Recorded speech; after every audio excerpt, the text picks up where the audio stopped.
তোমরা এমন বন্ধু বানাইও না যে বন্ধু তোমারে একবারও আল্লাহর কথা বলে না। বিকাল ৩টা বাজে আড্ডা দিতে শুরু করলা একসাথের বন্ধুরা, রাতের 11টা পর্যন্ত ৮ ঘন্টায় ওই তোমারে আসর মাগরিব এশা ৩ ওয়াক্ত নামাজের সময় চলে গেল, একটা বার তোমারে সে নামাজের কথা বললো না। তোমার সাথে একটা ছেলে কারো মুখে একটাবার আল্লাহর নাম বের হলো না। আল্লাহর কসম, এরা বন্ধু না, এরা সরাসরি শয়তান। শয়তান শয়তান, এগুলা এটা বন্ধু না, এটা শয়তান, ইবলিস। তুমি ইবলিস চিনো না? এই যে তোমার লগে আছে যে হইতে ইবলিস, ওইতে ইবলিস। তুমি শয়তান দেখছো না? এইটাই শয়তান।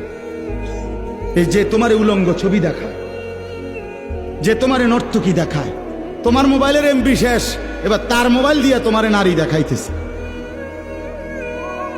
হ্যাঁ।